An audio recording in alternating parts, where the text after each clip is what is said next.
इसी बीच अगर इस पूरे देश की इस चुनावी लीला में कुछ चेहरे जिनको अब इस पूरी फिल्म का स्टार कहा जाए, उनमें से एक सीट पर हैदराबाद में लड़ रही माधवी लता भी शामिल हैं। अब तक हैदराबाद में कौन कैंडिडेट ओवैसी के सामने लड़ रहा है, इस पर शायद ही चर्चा होती हो। आप में से शायद कितने दर्शक ये जानते होंगे कि भगवंत राव 2 बार चुनाव लड़े, आरएसएस से निकले बीजेपी के सदस्य और लंबे समय तक वहां पार्टी की कमान लेकर हैदराबाद में चलने वाले भगवंत राव की चुनौती को शायद ही देश में किसी ने गौर किया हो। लेकिन माधवी लता जो पहली बार राजनीति में तब आई जब उनको नॉमिनेशन करने के लिए, जब उनका नाम मार्च में घोषित हुआ तो कहा गया कि ये पहली बार सदस्य बनी जब इनका ये तय हो गया कि टिकट फाइनल होगा। ये अलग बात है कि वो पहले से जो इंद्रेश कुमार है या जो मुस्लिम जो मंच चलाते हैं वो उनके साथ जुड़ी हुई थी, क्योंकि उनके मुताबिक माधवी लता के कि वो लंबे समय से मदरसों पे मुस्लिम महिलाओं के लिए हैदराबाद यानी जो पुराना हैदराबाद है उसके बीच में काम करती रही हैं। लिहाजा उनको जब टिकट मिला तो अचानक एक सीट जो आज तक सिर्फ ओवैसी परिवार के गढ़ के तौर पर जानी जाती रही, उसमें अचानक एक हलचल मच गई। माधवी लता अपने बयानों से सुर्खियों में आई, लेकिन 17 अप्रैल के एक जुलूस के दौरान जो उन्होंने जिस तरह से रामनवमी के इस जुलूस में एक काल्पनिक वाण चलाते हुए दिखाया और उसके बाद वो वीडियो कहीं और घूम के जाता है, उस वीडियो में दिखता है कि जैसे एक मुस्लिम धार्मिक स्थल दिखाई देता हो। इस तरह के उस वीडियो के बाद ये विवाद इतना बढ़ा कि एक शख्स ने बेगम बाजार थाने में एफआईआर करा दी और पुलिस ने भी इसको 295 में दर्ज कर लिया, जिसकी जांच एसआईटी करने की बात की है। इसके बाद तो जैसे मौका मिला और ओवैसी साहब जो अभी इस चुनाव में हार तो शायद बहुत अभी कह पाना बहुत मुश्किल था और एक बड़ा शब्द था, क्योंकि जिस सीट पर 4 दशक से ये परिवार जीत रहा हो, एक तरह से ये परिवार की जो सीट हो गई हो और वहाँ का जो जातीय या धार्मिक गणित है जिसके बारे में आप अगर कुछ कहते हैं तो लोग शायद ये कहते हैं धर्म के आधार पर बात होती है, लेकिन वोट वहाँ उसी तरह पड़ता दिखता है। ये 59% वोटिंग वहाँ मुस्लिम वोटर्स हैं वहाँ उस सीट पर।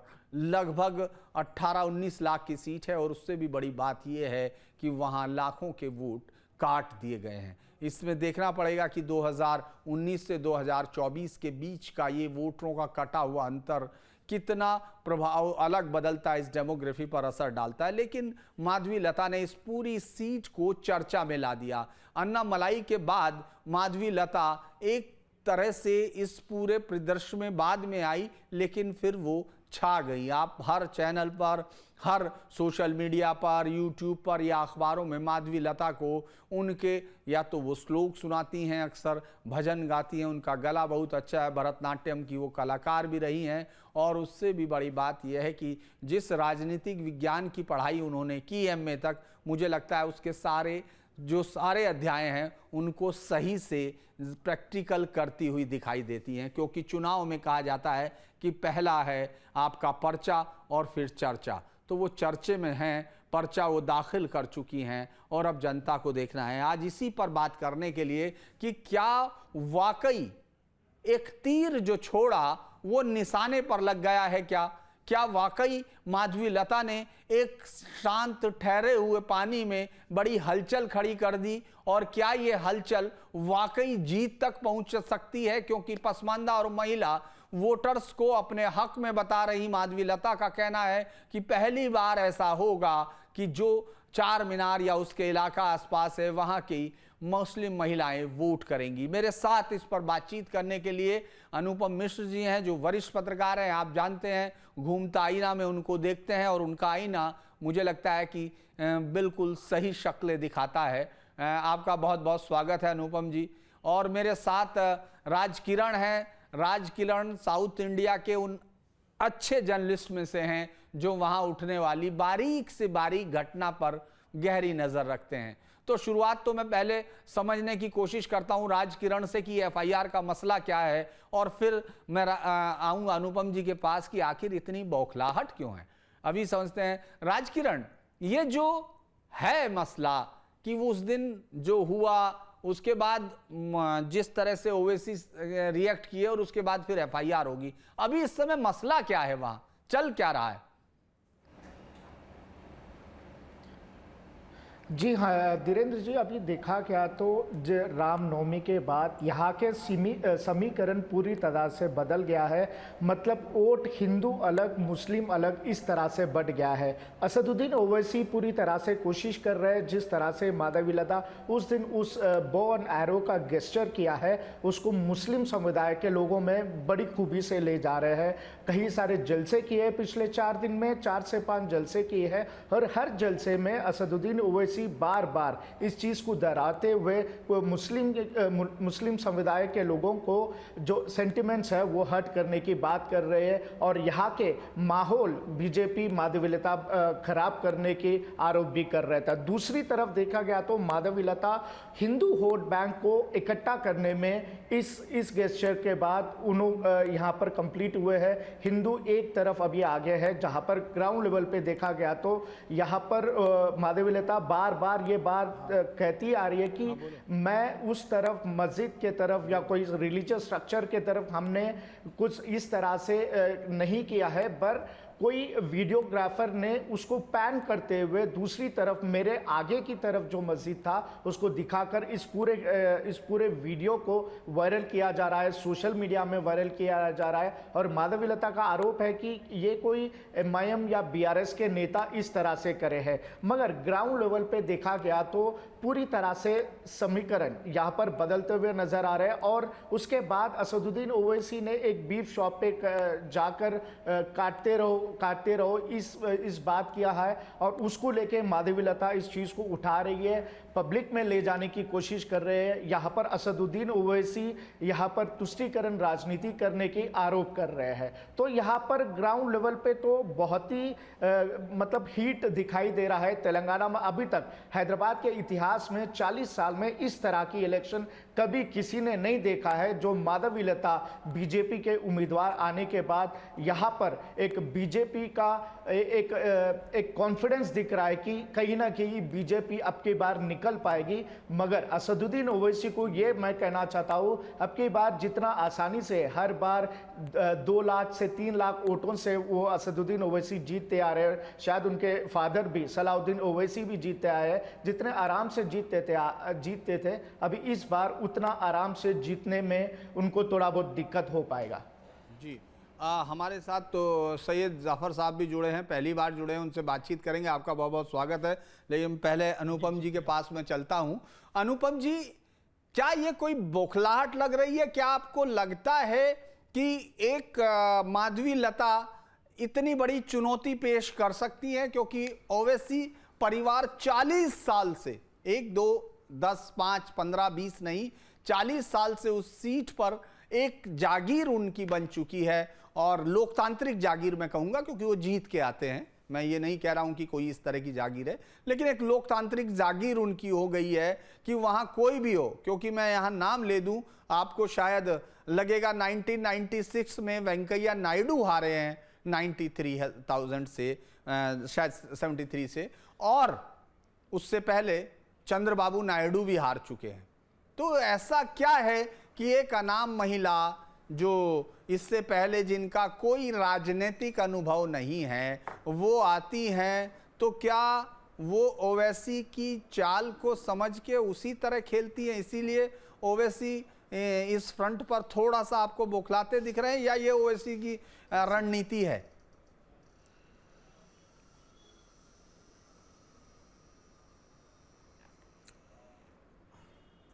देखिए, चुनौती तो पुनीत साहब मानने वाले से है कि किसने किसकी कितनी चुनौती मानी। ओवैसी का जो यूएसपी है, जो स्ट्रॉन्ग पॉइंट है, वो the way he connects with the masses, जिस तरह वो जनता से संवाद करते हैं।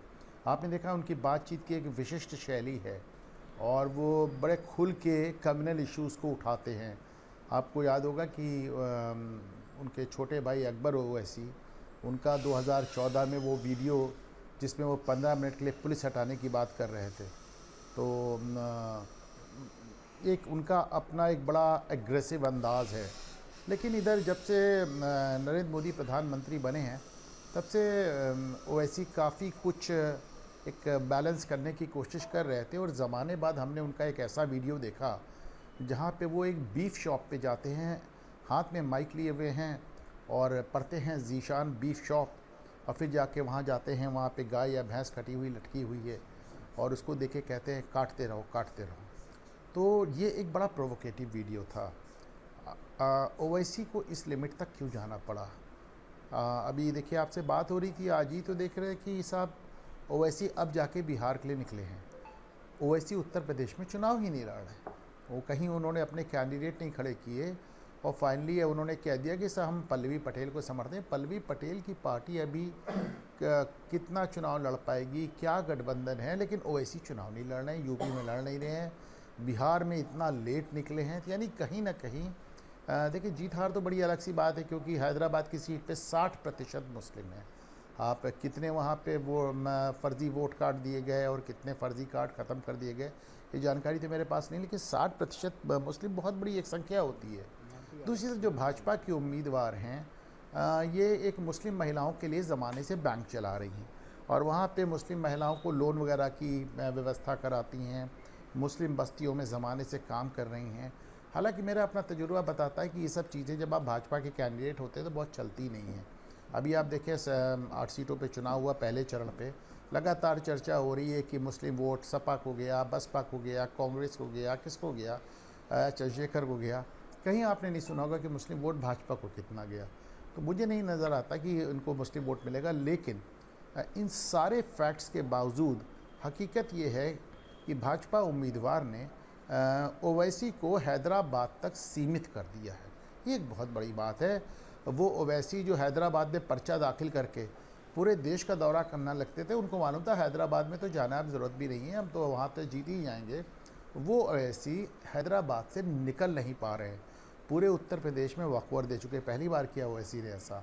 और बिहार जहाँ पे वो सीमांचल में अपनी बहुत ज़्यादा पकड़ देखते हैं, वहाँ के लिए भी वो कल ही निकले हैं और देखिए कितना समय बिता पाएंगे। तो कुल मिलाकर एक बड़ी जीत भाजपा उम्मीदवार की स्थिति नहीं, जीत हार तो बात की बात है। एक बड़ी उनकी उपलब्धि ये है कि उन्होंने असदुद्दीन ओवैसी को हैदराबाद तक बांध के रख दिया है। पुंडी सर जी, मेरे साथ सईद जाफर साहब जुड़े हैं। पूरा मतलब जो कहें कि दक्षिण की राजनीति पे उनका अच्छा दखल है, अखबार भी वहाँ चलाते हैं। सईद साहब एक बात बताइए कि ओवैसी परिवार की ये सीट है तमाम जगह पे, ये हमेशा यहाँ उत्तर भारत में तो बहुत बड़ा विवाद आजकल चल रहा है। मोदी जी कह रहे हैं परिवारवाद से लड़ना है ना, बहुत सारे मसले हैं और सब जगह ये बात भी हो रही है। लेकिन एक परिवार के पास 40 साल से वो सीट है, एक परिवार के पास कोई दूसरा ना कोई परिवार खड़ा हुआ है, ना कोई दूसरा कैंडिडेट खड़ा होता है। उनके भाई विधायक हैं, हालांकि 6 सीटों में सिर्फ एक पर चंद्रायन गुट्टा पर विधायक हैं। बट ये क्या जादू है इसमें? मतलब एक चीज हमको माननी पड़ेगी कि उन्होंने इतना ग्रुप बनाया है, लेकिन ये जादू क्या है? क्यों लोग उनके पास हैं? लोग दूसरी तरफ जाना भी नहीं सोचते और कोई विकल्प भी नहीं आता है। और दूसरा ये कि क्या वाकई माधवी लता ने उनको एक जगह खड़े होने पर मजबूर किया है? क्या दोनों सवालों पर आपका जवाब? जी, सबसे पहले मैं आपके नाज़रीन को, आपके व्यूवर्स को नमस्ते कहता हूँ। देखिए, आपका जो सवाल है, वो सवाल थोड़ा-सा इसमें मुझसे अभी जिस हमारे सहाफ़ी ब्रदर ने जो कहा, उस पे थोड़ा-सा मैं ये बता दूँ कि माधवी लता ने अभी तक असदुद्दीन ओवैसी को बांध कर नहीं रखा है, क्योंकि कांग्रेस से ये सीट पर अभी तक कांग्रेस का कोई कैंडिडेट का नाम डिक्लेयर नहीं किया गया हैदराबाद से। तो शायद मुमकिन है कि कुछ बात कांग्रेस की चल रही है असदुद्दीन ओवैसी से कि वो महाराष्ट्र में और जहाँ-जहाँ पे कांग्रेस स्ट्रांग है, वहाँ पे अपने कैंडिडेट को ना ठहराए। तो उसके रिटर्न में हम हैदराबाद में कोई स्ट्रांग कैंडिडेट को नहीं डाल सकते, क्योंकि अमजदुल्ला खालिद एक एमबीटी यहाँ की पार्टी है, मजलिस बचाओ तहरीक, जो मजलिस की ही पार्ट है, रिवोल्ट कर एक पार्टी बनी है। वो पार्टी को मुमकिन है कि इंडिया ब्लॉक में लेकर हैदराबाद से सीट देने की बात हो रही थी, मगर उसको रोकने के लिए मुमकिन है कि कांग्रेस के कुछ सीटों पर मजलिस पार्टी अपना कैंडिडेट को नहीं ठहराएगी। रही बात माधवी लता की, 40 साल में पहली बार बहुत ही ज़बरदस्त बीजेपी की जानिब से कम्पीट किया जा रहा है। इसकी एक वजह यह है कि ये लेडी जो माधवी लता है, ये घर घर खुद जा रही है। होता यह था कि जो भी बीजेपी का कैंडिडेट होता था वो सिर्फ यात्राएं करता था, गाड़ी से उतरकर आवाम से नहीं मिलता था। तो इस लेडी को हमने जो देखा है, ये लोगों से बिल मुशाफा मिल रही है, डायरेक्ट कांटेक्ट में जाकर घर घर डोर टू डोर कैनवेसिंग कर रही है। तो ये ख़ास तौर पे असदुद्दीन ओवैसी साहब का जो वोटर्स है, वो मर्द तो है ही, और लेडीज़ भी बहुत ज़्यादा, ख़वातीन कहते हैं, ख़वातीन भी ज़्यादा वोटर्स है। मगर ख़वातीन को एक हद तक माधवी लता ने राग़िब करने की, ख़रीब करने की बहुत कोशिश कर रही है। तो उनको, क्योंकि इस वक़्त हैदराबाद में असदुद्दीन ओवैसी का किसी से मुकाबला नहीं है। वो जितने वोटों से जीता करते थे, उन वोटों से ज़्यादा इस बार जीतेंगे वो। मगर क्योंकि माधवी लता की जो कैंपेनिंग और उनकी जो पदयात्राएं हो रही है, वो कहीं ना कहीं असदुद्दीन ओवैसी को भी हिलाकर रख दी है। और ये जो आपने एफआईआर की बात की हमारे राज ने, तो वो एफआईआर को, मेरा उस पर यह मानना है कि वो एफआईआर पहले उस कैमरामैन पे किया जाए जिसने बांड को मस्जिद की तरफ लोगों का डाइवर्शन किया, एक नैरेटिव बनाया कि ये मस्जिद को तीर बता रही है। पहले वो कैमरामैन पे केस होने की ज़रूरत है। जी, बहुत आपका सही वो है आकलन, क्योंकि उसमें वो सिर्फ चला रही हैं, उसके बाद वो जानबूझ के कैमरा उस तरफ जाता है, ये अलग है। लेकिन एक चीज़ मैं ये समझना आपसे इसलिए चाह रहा हूं क्योंकि आप वहाँ लंबे समय से पत्रकारिता कर रहे हैं कि एक सिर्फ मुस्लिम होने के नाते या अपनी सिर्फ भाषण शैली के नाते एक परिवार इतने लंबे समय तक कैसे राज कर सकता है एक हिस्से में कि दूसरा कोई अल्टरनेट किसी भी पार्टी हो या किसी का हो, क्योंकि ये बड़ी चीज है। रजाकारों के साथ रिश्तों को लेकर सवाल उठा कि भाई कासिम राजा चले गए तो इनके बाबा हुआ करते थे जो न अब्दुल वहाब ओवैसी, उनके पास थी, उनके बाद सलाउद्दीन ओवैसी, और अब ओवैसी साहब, और अब उनके साहिबजादे भी दिखने लगे हैं, मतलब मंच पे आने लगे हैं। तो ये मतलब क्या कारण है, आप उसको अगर समराइज कर सके, क्योंकि जो उत्तर भारत के लोग हैं उनके पास ये जादू समझने का कारण नहीं, क्योंकि यहाँ परिवारवाद पर बात होती है, बड़े बड़े परिवार, बड़े बड़े गढ़ यहाँ ढह गए हैं, लोग, नई राजनीति आई है, लोगों के नए सपने भी हैं, आप ही के यहाँ भी एजुकेशन में बदलाव आए होंगे, लेकिन वो क्या लगता क्या है? यहाँ पे देखिए, ये जो परिवारवाद का जो नारा है, ये परिवारवाद तो हिंदुस्तान में है ही। जो राजवाड़े थे, जो महाराज थे, जो राजपूत थे, यानी आज़ादी के बाद, इंडिपेंडेंट होने के बाद, अंग्रेज़ों से आज़ाद होने के बाद, ये लोग पॉलिटिक्स में आकर वही महाराज की तरह, राजाओं की तरह, जैसा कि सिंधिया फैमिली है, आप देख सकते हैं कि जो राजस्थान में और मध्य प्रदेश में, ये भी परिवादी ही है ये। मगर हम क्योंकि हम इस वक्त जमहूरी मुल्क में हैं, चाहे परिवार हो, जो कैंडिडेट हारता है उसको वोट देने का हक तो पब्लिक को ही है। तो पब्लिक डिसाइड करेगी कि आया हम इसको खारिज कर दे, कि ये जो फैमिली डायनेस्टी है उसको हम खारिज कर दे, ये तो आवाम तय करेगी। हमारे नारे से कुछ होने वाला नहीं है कि परिवारवाद तो हर सियासी जमात में, हालांकि कि भाजपा में आज जितने लोग हैं वो परिवारवाद से है। आप जैसा कि मित्तल फैमिली है और सिंधिया फैमिली है और ठाकरे फैमिली से इत्तेहाद महाराष्ट्र में अलायंस रहा उनका, ये तो परिवार ही रहा है। और रही बात राजनाथ सिंह के बेटे आज लखनऊ में मिनिस्टर है, वालिद उनके सेंट्रल मिनिस्टर है, तो ये हर जमात में रहा है ये। अब यहाँ पर हैदराबाद में एक आपका करेक्शन के लिए बता दूं, अब्दुल ओवैसी साहब जो है वो एमपी एमएलए नहीं थे। जी नहीं थे, वो मुझे मालूम है। सुल्तान सलाउद्दीन उन्होंने, मैं जानता हूं, मैं तो सिर्फ ये कह रहा हूं क्योंकि उनको अध्यक्षता दी गई थी, बाद में पार्टी बनी, मजलिस बनी, 1957 में इसको वो किया गया, वो मतलब है। मैं तो सिर्फ वो जानना चाह रहा था जी लाइन की, ऐसा रिश्ता कैसे बनता है, मतलब ये रिश्ता, उनकी ताकत कुछ होगी ना, उनकी ताकत क्या है जनता के साथ? जो देखिए, एक तो आवाम जो है एक अपनापन जिस तरह जाहिर करती है, जिस तरह हिंदी बेल्ट में हम देखते हैं कि हिंदी बेल्ट में बीजेपी को लोग ज़्यादा वोट मिलते हैं क्योंकि ये हमारी जमात है। कहीं ना कहीं जो है एक अपनापन, हमारी जमात है, ये हमारे हुकूक, जैसा गुजरात में कई अरसे से, कई ज़माने से बीजेपी गवर्नमेंट है। तो उसी तरह हर जगह पे देखिए असदुद्दीन ओवैसी को ये माना जाता है कि पार्लियामेंट में अच्छी बहस करते हैं, अच्छे सवालात उठाते हैं, एक पढ़ा लिखा आदमी है। तो उस बुनियाद पर हैदराबाद के लोगों को एक फ़ख्र महसूस होता है कि हम यहाँ पर एक अच्छे एजुकेटेड आदमी को पार्लियामेंट में रिप्रेजेंट करते हैं हमारी जानिब से। मगर यहाँ पर उनके मुकाबले में भी लोग हैं, ऐसा नहीं है कि आपको याद होगा टीडीपी से जाहिद अली खान जो सियासत अखबार के एडिटर है, उन्होंने इलेक्शन लड़ा था और बहुत ही उन्होंने टफ कम्पीट किया था असदुद्दीन ओवैसी को। ऐसा नहीं है कि हर मुसलमान हो।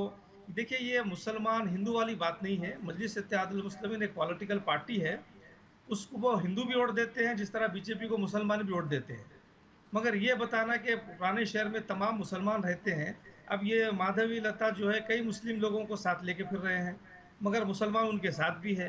तो हम जब सियासत में ये मजहबी नफ़रतों को हटाकर अगर हम हमारे मुद्दों पर बहस करें, डेवलपमेंट पर बहस करें, ये ज़रूर है कि पुराने शहर में डेवलपमेंट की कमी है, उसका किस तरह से हल किया जाए, ये बहुत ज़रूरी है। ये बात तय है, ये लोग उठाते भी है। ये मगर मीडिया, आपका जो नेशनल मीडिया है, उस पे नहीं गौर करता है, बल्कि असदुद्दीन ओवैसी के वर्ड्स को लेकर अपना बात चलाते हैं। यहाँ के डेवलपमेंट पे, यहाँ पे जो हो रही हालात, उस पे भी शायद मैं समझता हूँ उसकी भी रिपोर्ट आने की ज़रूरत है। काफ़ी यहाँ पे मुश्किलात है, कोई डेवलपमेंट नहीं है, और असदुद्दीन ओवैसी का जो बजट है वो हैदराबाद पर कभी मुकम्मल नहीं हुआ, मतलब वो वापस जाता है। जी, मैं आपके पास में आ रहा हूं। यही सवाल जो आपने बताए वही सवाल, चूंकि ये सवाल बहुत ज़रूरी थे, अहम सवाल है। राजकिरण, ऐसा क्या हुआ? मतलब मैं ये समझने की कोशिश कर रहा हूं कि अभी तक भगवंत राव भी 2 लाख से हारे, और अगर उनका हम लोग अगर डाटा ज़रा सा भी देखने की कोशिश करें तो असदुद्दीन ओवैसी के वोट बजाय इसके कि वो कम हो, पहले वो 42% पर आए। जब उन्होंने 2009 में चुनाव था, उनके पास 42% वोट था, फिर 2014 में 52% हुआ, और इस बार AIM पे 58% वोट था, यानी लगभग 59% वोट था आबादी के बराबर। आपको लगता है कि असदुद्दीन ओवैसी के इस पूरी इतनी बड़ी उसके बावजूद माधवी लता क्या पेनिट्रेट कर सकती है? और क्या आपको क्या लगता है असदुद्दीन ओवैसी की ताकत क्या है वहाँ? ऐसा क्या ताकत है? क्योंकि अगर हम लोग इस डाटा को देखें तो ये तो पूरा उस जनसंख्या के करीब जा रहा है जितनी वहाँ मुस्लिम आबादी मानी जाती है। चूँकि एक सीट को हम छोड़ दें जो गोशा महल की सीट है, तो बाकी 6 सीट भी उनके पास है। वहाँ कोई दूसरी पार्टी भी पेनिट्रेट नहीं कर पाती। इतने दिन हुए TDP रही है, कांग्रेस ने शुरुआत में 84 से पहले कांग्रेस ने वहाँ सीटें जीती हैं, लेकिन 84 के बाद तो कोई पॉलिटिकल पार्टी उस जैसे ही वो हैदराबाद इसके अंदर घुसती है, वो उसके बाद बिल्कुल प्रभावहीन हो जाती है। ऐसा क्या है? जी हाँ धीरेन्द्र जी, यहाँ पर हैदराबाद के इतिहास से क्या गया था 1984 से, जब से यहाँ से AIMIM का गढ़ बन चुका है, तो वहाँ पर 2 बार टकाफर मुकाबला हुआ है। एक है वेंकैया नायडू जी का, जब 90,000 वोटों से, तकरीबन 90,000 वोटों से उन्होंने हारा है। उसके बाद बद्दम बालरेड्डी जी, जो एक स्ट्रॉन्ग लीडर माना जाते हैं हैदराबाद में, बद्दम बालरेड्डी तकरीबन 50 से 60,000 वोटों से उन्होंने हारे थे। ये 2 बार ऐसा सिचुएशन आया था जहाँ पर बीजेपी एक समय पर ऐसा दिखा था कि बीजेपी यहाँ पर कुछ करने वाली है, मगर उसके बाद फिर पिछले कुछ सालों से, मतलब 15-20 सालों से देखा गया तो उस तरह से फिर कोई बीजेपी के उम्मीदवार आए नहीं थे।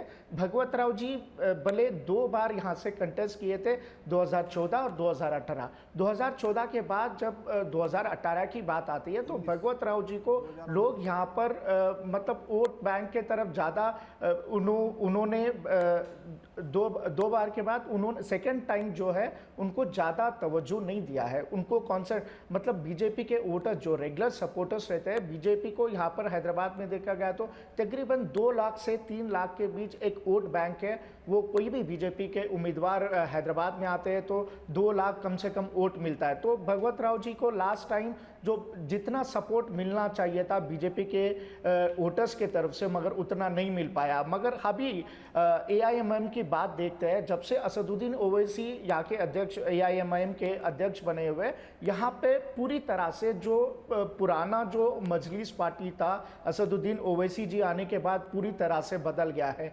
असदुद्दीन ओवैसी जी हमेशा एक बात कहते हैं कि लोगों को पढ़ाने की बात करते हैं, कई कई सारे इंस्टीट्यूशन भी खोला है, स्कूल्स भी खोला है, कॉलेजेस भी खोले हैं। ग्राउंड लेवल पे जो भी उनके पार्टी दफ्तर को आते हैं उनको पढ़ने लिखने के लिए एंकरेजमेंट भी दिया जा रहा था। मतलब असदुद्दीन ओवैसी आने के बाद मतलब यहाँ पर कोई भी अगर जो कार्यकर्ता हो या कॉमन पब्लिक को भाई उनका नंबर ओपन रहता है। रात के 2 बजे, 1 बजे, 3 बजे के समय में भी कोई अगर उनको कॉल करते हैं, उनकी तकलीफ बताते हैं तो उनको रिएक्ट करते हुए कई बार हमने देखा है कि रात के 2 बजे, 3 बजे भी स्पॉट पे जाके उनको क्वेरीज को उन्होंने देखते थे। तो इस तरह चीज़ को असदुद्दीन ओवैसी को लोग चाहने लग रहे हैं, एक बैरिस्टर की तरह देखते हैं, पढ़े लिखे एक लीडर की तरह देखते हैं। पिछली जो मजलिस में पहले नहीं था वो असदुद्दीन राजकिरण, क्योंकि बाहर पूरे देश में हाँ जरूर धीरेन्द्र जी, केवल मुस्लिम ही नहीं, जो हैदराबाद के बाहर की पहचान है वो एक ऐसे लीडर के तौर पर है जो जिनके भाषणों में कहीं ना कहीं मुस्लिम कम्युनलिज्म को लपेट कर कहने की एक स्टाइल के साथ है, जो ये कहते हैं कि भले ही कोर्ट ने फैसला दे दिया हो, हमारे लिए उसका कोई मतलब नहीं, हम आने वाली चीज़ों को बताएंगे, बाबरी मस्जिद थी या थी। तो ये तमाम इशू वो हैं जो कोर्ट से सेटल हुए, इसके बावजूद वो उनका इस्तेमाल करते हैं। वो बैरिस्टर हैं, वो ये जानते हैं कि आखिर मेरी सीमाएं कहाँ हैं, लेकिन उसके अंदर वो उन सबको खेलते हैं। यहाँ उनको यही माना जाता है। आप क्या मानते हैं वहाँ? जी हाँ, ग्राउंड लेवल पे धीरेन्द्र जी हमने दारुसलाम में रेगुलरली हम लोग कवर करते हैं दारुसलाम भी। जब हम देखते हैं कि दारुसलाम में बल्कि मुस्लिम ही नहीं, अगर कोई 100 लोगों को, अगर एग्जांपल 100 लोगों को दारुसलाम आते हुए देखते हैं, उसमें 40 लोग हिंदू रहते हैं। मतलब यहाँ पर हिंदू मुस्लिम का कुछ मतलब डिफरेंसेस नहीं रहता है। जो भी दारुसलाम जाते हैं, मतलब एक बोलते हैं ना कि हर मर्ज की दवा, वो यहाँ पर असदुद्दीन ओवैसी को ये मानते हैं हैदराबादी लोग कि अगर कोई यहाँ पर कंप्लेंट लेके जाते हैं, कुछ कंप्लेंट लेके उनके पास जाते हैं, तो 99% वो चाहते हैं कि उसको कंप्लीट करें और उसको फॉलो अप भी करते हैं। ऐसे कई सारे केसेस देखे हैं, बल्कि मुस्लिम के ही नहीं, हिंदू के जो भी उनके पास गुहार लेके आता है तो उनको कंप्लीट करे बगैर असदुद्दीन ओवैसी उनको ऐसा नहीं छोड़ते हैं। तो ये चीज़ हिंदुओं में बहुत सारे लोग वहाँ पर जाते हैं, बल्कि दूसरे पार्टी रहते हैं, वो कोई अदर पार्टी, चाहे वो BRS हो, कांग्रेस हो, कोई भी पार्टी से वहाँ पर दारुसलाम जाते हैं, उनके कंप्लेंट जो भी उनके कंप्लेंट रहते हैं, वहाँ पर कई सारे प्रॉब्लम्स ये क्लियर हुआ है। उसके बाद अभी पूरी तरह अभी असदुद्दीन ओवैसी को यहाँ का आज का सिचुएशन ये है कि असदुद्दीन ओवैसी को कहीं ना कहीं देखते हुए नज़र में आता है कि मुस्लिम वोट, कहीं ना कहीं महिला मुस्लिम वोट बीजेपी की तरफ पलटने की एक चांस दिख रहा है। तो उसी वजह से ये जो इशू है रामनवमी वाला, माधवी जी का इशू जो है, इसको यहाँ पर पे लाया गया है। और असदुद्दीन ओवैसी को और सबसे ज़्यादा खतरा है, माधवी से भी ज़्यादा खतरा है मजलिस बचाओ के अमजद खान, जो ऑलरेडी असेंबली इलेक्शन में बड़ा धक्का लगा। याकतपुरा सीट में सिर्फ 800 वोटों वहाँ पर MIM जीता, जहाँ पर अमजदुल्ला खान मजलिस बचाओ से उन्होंने किया था, सिर्फ 800 वोटों से वहाँ पर अमजदुल्ला खान हार गए। तो अभी ये देखना है कि अमजदुल्ला खान क्या से हैदराबाद MP कैंडिडेट के तरह ठीक है, मैं आपके पास आता हूँ। अनुपम जी, पूरे प्रदेश में, पूरे देश में बीजेपी की बी टीम रही या बीजेपी की बी टीम कहलाने वाले ओवैसी, वहाँ कांग्रेस का कैंडिडेट खड़ा नहीं हो रहा है। कांग्रेस के साथ, रेवंत रेड्डी के साथ आजकल बड़े आराम से काफ़ी जगह इफ्तार भी किए हैं, और अभी कोई कैंडिडेट वहाँ नहीं है अभी कांग्रेस का। और ये जो बात आपने सुनी होगी, मेरे लिए भी इसमें से कई चीज़ें नहीं हैं, हो सकता है आपके लिए भी हों, कि जो बाहर मतलब जो सुप्रीम कोर्ट का बैरिस्टर ऑफ लॉ जो ये कहता है कि भाई कोर्ट ने भले ही फैसले दे दिए हों, लेकिन हम आने वाली पीढ़ियों को बता के जाएंगे बाबरी मस्जिद वहाँ थी। उसके बाद मुख्तार अंसारी, जिसको यहाँ पूरे पूर्वांचल में सिर्फ इसलिए जाना जाता है, जिसको जाना क्या, जिसके मारे गए लोगों की लाशें और जिसको सज़ा पर सज़ा मिल रही थी, उसके नाम पर भी वोट मांगने से हैदराबाद में गुरेज नहीं कर रहे हैं। आप इसको कैसे देख रहे हैं? मतलब एक ऐसी फैमिली जो रज़ाकारों के साथ रिश्ते में, जो सारी चीज़ें, उसके बावजूद जीत का कारण क्या है?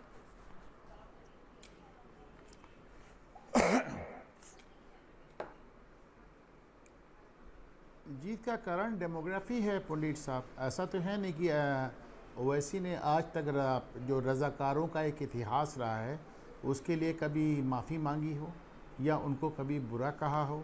उनको तो पूरा का पूरा रज़ाकारों का सेटअप ही मिला है, वो आज भी उसको डिफेंड करते हैं। और उन्होंने तो शहाबुद्दीन के नाम पे भी राजनीति की है। मुख्तार अंसारी से पहले वो शहाबुद्दीन का भी आपने देखा था कि शहाबुद्दीन की पत्नी को जाके अनकंडीशनल सपोर्ट उन्होंने डिक्लेयर किया है बिहार में। तो क्रिमिनल या ना क्रिमिनल कोई उनके लिए मायने नहीं रखता है। और उनका एक सीधे एक हिंदू मुस्लिम कार्ड है, इसमें कोई बहुत या फिर मुस्लिम आइडेंटिटी कार्ड है, आप इसको समझिए। क्या बैरिस्टर तो सिर्फ उनको ग्लैमर के लिए कहा जाता है। आज तक मैंने ओवैसी को कोई मुकदमा ना लड़ते सुना, ना वो कभी आपको अदालत में नज़र आते हैं किसी मुस्लिम इशू पे। राम मंदिर से लेके कृष्ण जन्मभूमि से लेके काशी विश्वनाथ से लेके कभी आपने ओवैसी को कोर्ट में मुकदमा लड़ते देखा हो तो आप बताएं। तो उनका अपना एक अंदाज़ है, वो जैसे आज जब वो कहते हैं, और देखिए एक इमोशनल अपील है। सबको मालूम है कि बाबरी मस्जिद जो थी वहाँ पे वो ख़त्म हो चुकी, वहाँ पे राम मंदिर तामीर हो चुका है। लेकिन जब वो कहते हैं कि बाबरी मस्जिद थी, है और ता क़यामत रहेगी, तो ये एक इमोशनल कनेक्ट है मुसलमानों से। उनको मालूम है कि साहब वहाँ पे ऐसा कुछ एक नया स्ट्रक्चर खड़ा हो गया है, एक नया धार्मिक स्थल आ गया है। लेकिन उनका एक इमोशनल अपील है जो लोगों को पसंद आती है। और देखिए इतिहास बताता है, देखिए जहाँ तक कांग्रेस का सवाल है, कांग्रेस हमेशा क्या ब्लंडर कर रही है। कांग्रेस ने ओवैसी और केसीआर दोनों को ज़बरदस्त झटका दिया असेंबली इलेक्शन में और मुस्लिम वोट के चलते सरकार बनाई। लेकिन ये वही गलती कर रहे हैं जो इन्होंने दिल्ली में किया। दिल्ली में जब इनके पास गोल्डन अपॉर्चुनिटी थी, एकदम सुनहरा मौका था कि दिल्ली और पंजाब में ये केजरीवाल से अपनी ज़मीन वापस ले सकते थे, तो ये आके केजरीवाल के पाले में खड़े हो गए। अब जबकि आपने विधानसभा चुनावों में ओवैसी और केसीआर दोनों को इतना ज़बरदस्त झटका दिया है, वो भी मुस्लिम वोट के हवाले से, उसके बाद आप ओवैसी के लिए एक सीट खाली छोड़ रहे हैं। तो कांग्रेस की स्ट्रैटेजी तो भाई मेरी एकदम समझ के बाहर है, कैसे क्या करते हैं। क्योंकि ओवैसी को असली खतरा अभी, जैसे हमारे पहले कोई कह रहा था, उनको यही है कि साहब ये लोकसभा सीट तो आगे पीछे वो निकाल ही लेंगे, लेकिन उनको दिक्कत है कि साहब उनका जो असेंबली में कांग्रेस का वापस प्रकट होना। देखिए आपको भूलना नहीं चाहिए कि जितनी रीजनल पार्टी, जितने क्षेत्रीय दल है, फिर ओवैसी हो, केसीआर हो, लालू यादव हो, मुलायम यादव हो, बसपा हो, केजरीवाल हो, कोई ममता बनर्जी हो, ये सब के सब कांग्रेस का मुस्लिम वोट लेकर खड़े हुए हैं। बिना मुस्लिम वोट के इनमें से किसी भी क्षेत्रीय दल का की कोई भी हैसियत नहीं है, और ये वोट उन्होंने कांग्रेस से ही छीना है। तो कांग्रेस एक तरफ बातें तो भाई उसको वापस लेने के लिए बड़े बड़े मनमोहन सिंह खड़े होकर कह देते हैं कि मुसलमानों का पहला अधिकार है राष्ट्रीय संसाधनों में, लेकिन जब उसको इम्प्लीमेंट करने की बात आती है तो आप केजरीवाल के मौके पे भी चूक जाते हैं और ओवैसी के मौके। तो लेकिन जब ओवैसी यूपी में आते हैं तो वो बिल्कुल डिवाइडिंग फैक्टर होते हैं, जहां भी होते हैं, चाहे वो कहीं भी जाएं, उनकी ताकत भी वही है। लेकिन जिस तरह से हैदराबाद में कह रहे हैं कि हैदराबाद में उनको हिंदू वोटर्स लाइक करता है, आपको लगता है ये बातचीत मतलब हम इसको इस तरह लें कि क्या वहां ओवैसी दूसरे हैं और बाहर दूसरे?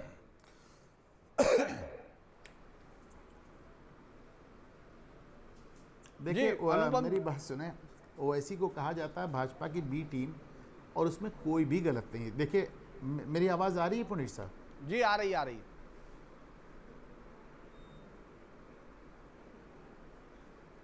अच्छा, तो जब ओवैसी को भाजपा की बी टीम कहा जाता है तो इसमें कुछ गलत नहीं है। देखिए ओवैसी अगर 10 वोट भी काटते हैं तो जाहिर सी बात है वो भाजपा विरोधी वोट होता है।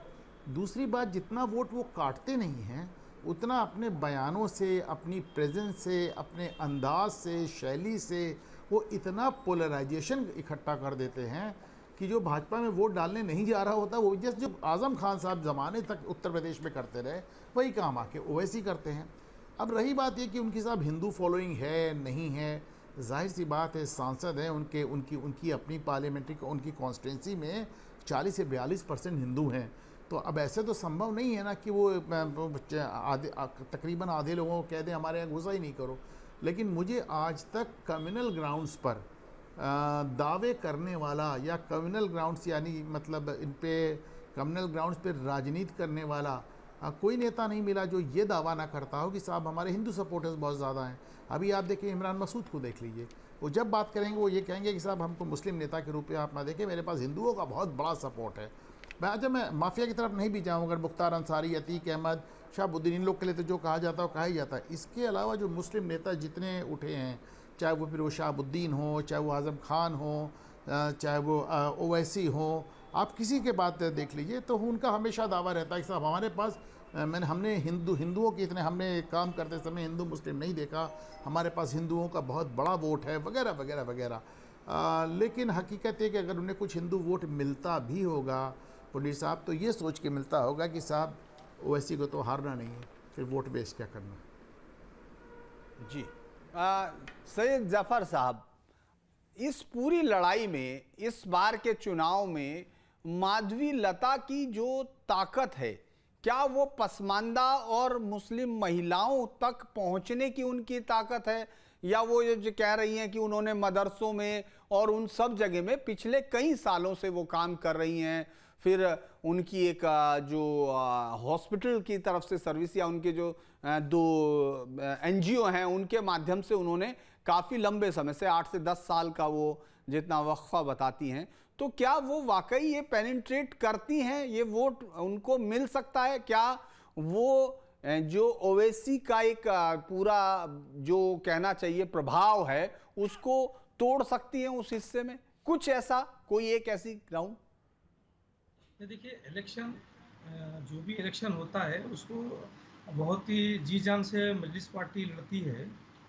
इस बार एक अहम बात मैं समझता हूँ, ये पहले चैनल पे इस तरह की बात हो रही है कि पहली बार असदुद्दीन ओवैसी साहब को भी कहीं ना कहीं ये खदशा है, ये डर है उनको कि क्योंकि हैदराबाद के मुसलमानों में भी ये बात आम हो चुकी है कि मजलिस असदुद्दीन ओवैसी बीजेपी की बी टीम है, तो उसमें बड़ी तादाद में मुसलमान ये बात को मान चुके हैं कि असदुद्दीन ओवैसी हैदराबाद के मेंबर ऑफ पार्लियामेंट रहकर पूरे हिंदुस्तान में जाकर मुस्लिम वोट कटवाए हैं, कांग्रेस को नुकसान पहुंचाया, बीजेपी को फ़ायदा करवाया।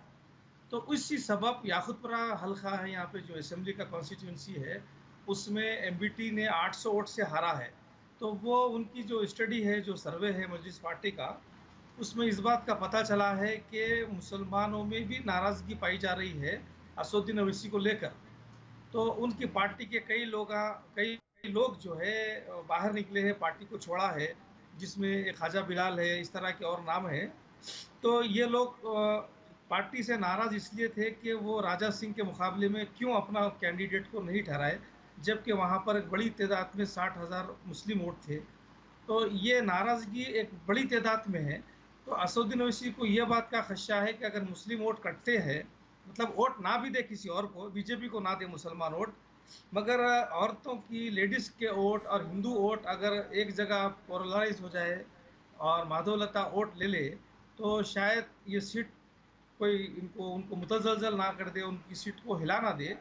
तो ये एक खौफ कहीं ना कहीं महसूस हो रहा है, क्योंकि जिस तरह की वो घर घर जाकर असदुद्दीन ओवैसी ये बता रहे हैं कि मैं आपका आदमी हूँ, क्योंकि उनका जो तरीक़ेकार है वो बहुत ही रिजर्व रहते हैं, मगर इस इलेक्शन में बहुत ही दोस्ताना माहौल में हर आदमी से मिल रहे हैं, बुज़ुर्गों से, बच्चों से, बूढ़ों से।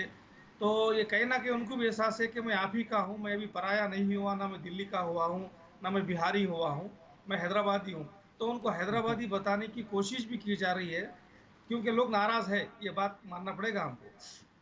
और लेडीज़ में हिंदू अगर ख़वातीन एक तरफा वोट करती है बीजेपी को, तो असदुद्दीन ओवैसी को अगर मुस्लिम वोट कट जाते हैं तो कहीं ना कहीं यहाँ भी एक प्रॉब्लम होगा। अभी तक कांग्रेस भी खामोश है। अगर कांग्रेस कोई आजकल में कोई मजबूत दावेदार को डालती है तो मैं समझता हूँ असदुद्दीन ओवैसी के लिए और मुश्किल हो सकती है। हाँ, सैयद साहब ने बहुत सही बात मुझे लगता है तरीके से बताई कि पिछली बार 50,000 के करीब जो है बीजेपी के उसके कांग्रेस के मुस्लिम कैंडिडेट को वोट मिला था, वहाँ 50,000 के करीब मुस्लिम कैंडिडेट था। एक बार ये बाइट सुन लेते हैं, इसके बाद अगला सवाल पूछेंगे।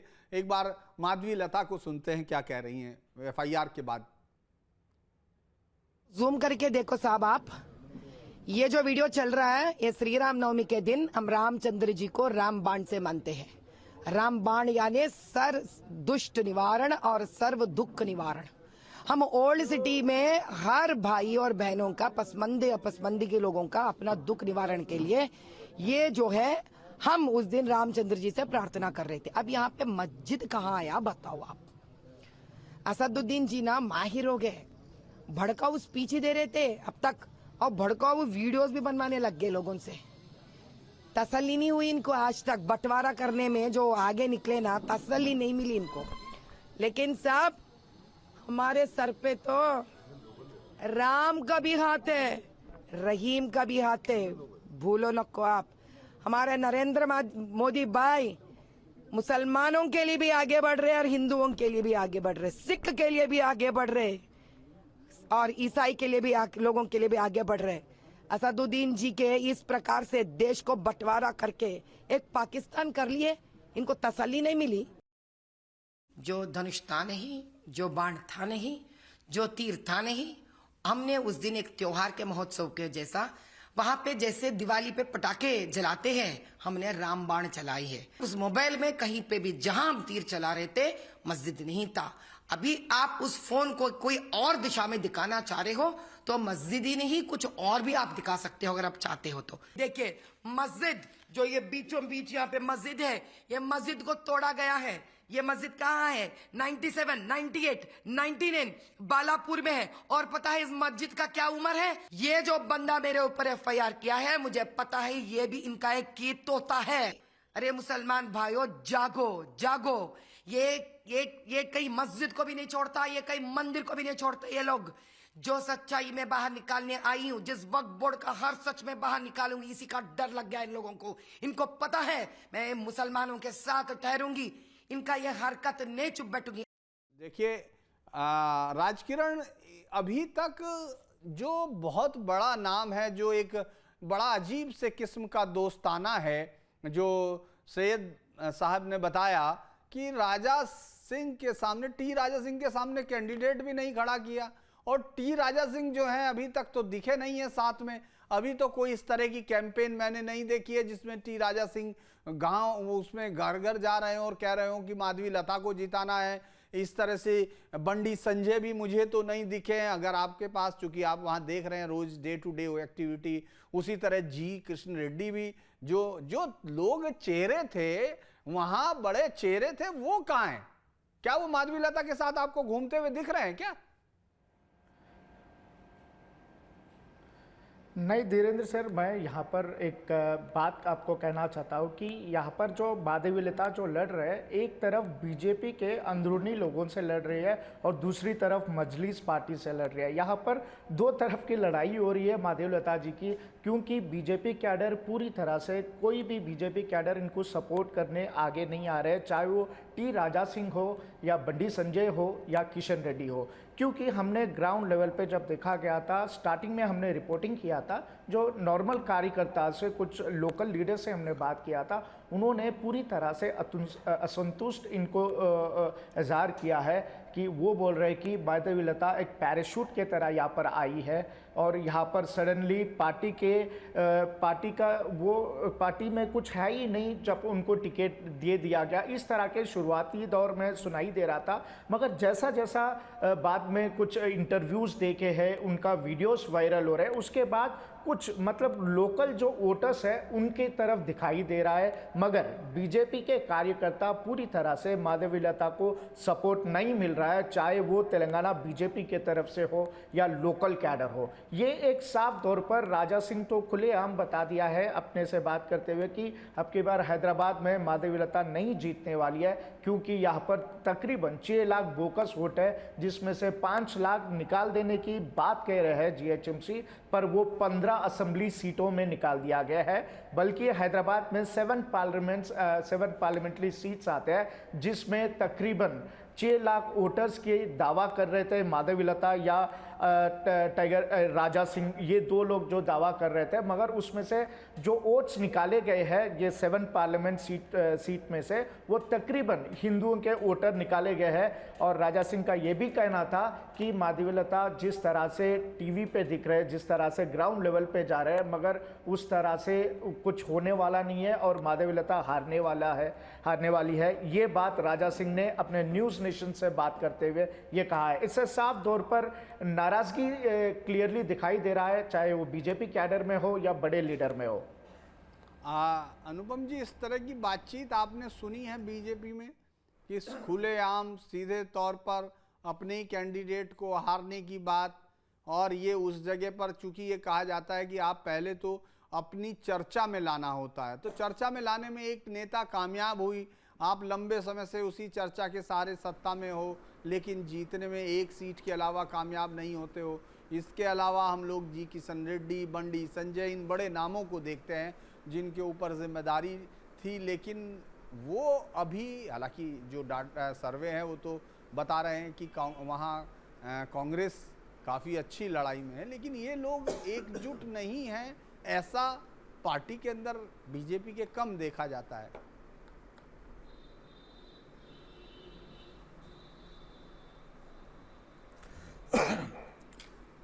देखिए धीरेन्द्र जी, राजा सिंह अभी तक कहीं भी भाजपा के चुनाव प्रचार में नज़र नहीं आए। फिर आप ही के चैनल से बात करते हुए उन्होंने इतना बड़ा दावा कर दिया कि भाजपा हार रही है, तो ये बात बहुत अजीब सी है, क्योंकि बीजेपी में क्या किसी भी पार्टी में इस तरह की बातें जल्दी नहीं होती हैं। लेकिन एक बात तय है कि पार्टी इस बात को बहुत हल्के में नहीं लेगी। राजा सिंह की अभी तक जो भी वैल्यू रही है सिर्फ इतनी रही है कि हैदराबाद ओवैसी के नाम से जाना जाता है, वहाँ पे वो एक सीट जीत लेते हैं। दूसरे, वो जितना बढ़ चढ़ के बोलते हैं और जितनी ऑफेंसिव लैंग्वेज इस्तेमाल करते हैं, इसके चलते राजा सिंह चर्चा में रहते हैं। शायद राजा सिंह इस सीट से खुद लड़ना चाह रहे थे, शायद राजा सिंह यहाँ पे दूसरा हिंदुत्व का आइकन पैदा होते देखना नहीं चाह रहे थे। शायद यार, जैसा कि आपने देखा कि राजा सिंह के खिलाफ ओवैसी ने कैंडिडेट नहीं दिया, तो मैं हमेशा कहता हूँ कि ओवैसी एक सीट हैदराबाद की निकाल कर पूरे हिंदुस्तान में, पूरे भारत में भारतीय जनता पार्टी को 25 से 30 सीटों का तोहफा देते हैं। अब ऐसे में अब देखिए, मैं तो ये भी मानता हूँ कि हैदराबाद में एक ऐसा कैंडिडेट भाजपा ने दिया है जो पहली बार ओवैसी को कम से कम मीडिया लेवल पे, ओवैसी बहुत ज़्यादा मीडिया फ्रेंडली हैं, तो कोई आदमी उन्हें मीडिया लेवल पे, सोशल मीडिया पे घेर रहा है, और ओवैसी द्वारा उत्तर प्रदेश में एक भी कैंडिडेट ना खड़ा किया जाना, इसको भी मैं ओवैसी की नाराज़गी का प्रतीक मानता हूँ। तो कहीं ना कहीं वो भी बीजेपी को मैसेज दे रहे हैं कि साहब, अगर आपने मुझे हैदराबाद में घेर रखा है तो फिर आप मुझसे उम्मीद ना करें कि मैं दौड़ दौड़ के पूरे देश में आपके लिए वोट काटूं और आपकी बी टीम बनूं। इसमें कहीं कोई लुकी छिपी बात या संकोच वाली बात नहीं है धीरेन्द्र जी। लेकिन राजा सिंह जो कह रहे हैं और जो भी कर रहे हैं, मेरा दावा है कि भाजपा में ये बहुत सफल होकर चल नहीं पाएगा धीरेन्द्र भाई। एक बार मैं उनकी बाइट सुन लेता हूँ ओवैसी साहब की, और फिर सैयद साहब से सवाल होगा जी। वो जो तीर मारने का वीडियो जो दुनिया ने देखा, वो हैदराबाद में हिंदू और मुसलमानों के अमन को कमजोर करने के लिए किया गया। वो किसी इबादतगाह के ऊपर नहीं था, वो हैदराबाद के अमन के ऊपर था। वो हैदराबाद में फसादात कराने के लिए किया गया। मेरे भाई, अगर एहसास है, तकलीफ है, उस इबादतगाह के लिए अगर तकलीफ है, तो कम से कम उस इबादतगाह की अजमत के लिए तो निकल करो, दालो मंजलिस के लिए। बीजेपी आरएसएस वाले एक रिलीजियस स्ट्रक्चर के सामने इस तरह से वल्गर एग्रेसिव एक्शन करते जो आप लोग नहीं चला रहे। ये जो वीडियो चल रहा है, ये श्री राम नवमी के दिन हम रामचंद्र जी को राम बाण से मानते हैं। हम उस दिन रामचंद्र जी से प्रार्थना कर रहे थे। अब यहाँ पे मस्जिद कहाँ आया, बताओ आप। ये बीजेपी आरएसएस तेलंगाना और हैदराबाद के अमन को खराब करना चाहते हैं। असदुद्दीन जी ना माहिर हो गए, भड़काऊ स्पीच ही दे रहे थे अब तक, और भड़काऊ वीडियोस भी बनवाने लग गए लोगों से। कि एक रिलीजियस स्ट्रक्चर के सामने आरएसएस और बीजेपी वाले इस तरह का एक्शन करते? हमारे सर पे तो राम का भी हाथ है, रहीम का भी हाथ है, भूलो नको आप। अच्छा सैयद साहब, एक आखिरी सवाल के तौर पर आपके पास आना है, क्योंकि आपने उस राजनीति को बहुत लंबे समय से देखा है। क्या आपको लगता है कि एक छोटी सी लाइन दे दी है, गलती कर गई है माधवीलता? क्योंकि विक्टिमहुड कार्ड खेलने में ओवैसी से ज़्यादा बेहतर कोई पॉलिटिशियंस अभी मुझे नहीं दिखता। मैं बहुत बार देखता हूं उनको, वो विक्टिम कार्ड का बहुत बेहतर प्ले करते हैं, ख़ासतौर से मुस्लिम कम्युनिटी के अंदर जाकर उनको ओप्रेस्ड बताना, उनके साथ हर जगह अत्याचार होना, यहाँ तक कि जो मुख्तार अंसारी जैसे क्रिमिनल डॉन थे उनको भी ये कहना कि ये सिर्फ मुसलमान हैं इसलिए इनके साथ ये हो गया। और ऐसे में अगर आप देख रहे हैं वोट मांग रहे हैं कि अब आप इसकी असमत के लिए तो दे दीजिए मजलिस से, तो ये उनको कार्ड खेलने के लिए मिल गया है या वाकई इस बार जो आप बता रहे थे वही है कि इस बार उनको अंदर से जो उनके पार्टी के लोग टूट के गए हैं और खुद उन पर प्रेशर है? और जैसा वो बता रहे थे हमारे अनुपम जी सीनियर जर्नलिस्ट कि किस तरह से एक सीट जीतते हैं और 25 सीट जिता देते हैं, ये बात क्या हैदराबाद की जनता समझ गई है क्या? जी, अनुपम जी ने जैसा कहा कि बी टीम के हवाले से ये बात यहाँ के अक्सर लोग इस बात को मान रहे हैं। और ये जो माधवीलता ने एक, जैसा अनुपम जी ने कहा कि मीडिया लेवल पर असदुद्दीन ओवैसी को टक्कर देने के तौर पर तो इस वक्त माधवीलता को देखा जा रहा है, इसलिए कि इससे पहले जितने भी लोग लड़े हैं इलेक्शन मजलिस के मुकाबले में, वो मीडिया के लेवल पर इस तरह से जो है टकराव नहीं दे सके थे। इस बार ये लेडी ने टकराव दिया है। और रही बात, असदुद्दीन ओवैसी भी बेहतर जानते हैं कि माधवीलता का कोई वोटर इनको वोट देने वाला है नहीं, मगर क्योंकि ये बात को वो नेशनल लेवल पर लेके जाने में कामयाब हुए असदुद्दीन ओवैसी कि बीजेपी की मानसिकता ये है कि वो मस्जिदों को बांट मारने की सोच रखती है, बल्कि ये यूपी में और हिंदुस्तान में जहाँ जहाँ पे इलेक्शन हो रहा है वो वहाँ पर इसको काट खेल रहे हैं। जैसा कि बिहार में है, वहाँ के मुसलमानों को ये बताया कि ऐसे लोगों से मैं लड़ रहा हूँ, लिहाजा मस्जिद को ताकतवर करो। और ये इससे होगा ये कि ये जैसा असदुद्दीन ओवैसी एक माहिर है, पॉलिटिशियन है, एक एक्सपर्ट है, मगर उससे उनकी इस बात से फ़ायदा तो माधवीलता को ही होगा। मिसाल के तौर पर मुसलमान मुखालिफत करेंगे कि इस औरत जो है तासुब रखती है, हमारी मस्जिद को तीर मार रही है, तो वो कोई वोट देने वाला तो था नहीं माधवीलता को।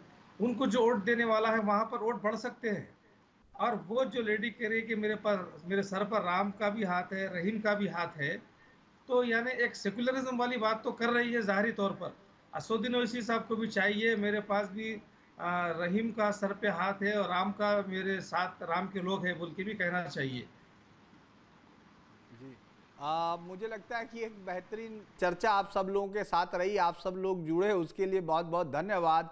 लेकिन इस पूरी चर्चा को अगर हम गौर करते हैं तो ये बात साफ होती है कि जो तीर है माधवीलता का वो निशाने पर है और आज के समय में उन्होंने अपने लक्ष्य को, जो शुरुआती लक्ष्य होता है, क्योंकि युद्ध में फाइनल वॉर चलने से पहले आपको रणनीति बनानी होती है और उस पर चलना होता है, कूटनीति और रणनीति के साथ आप आगे बढ़ते हैं। मुझे लगता है कि माधवीलता ने ये शुरुआत की है और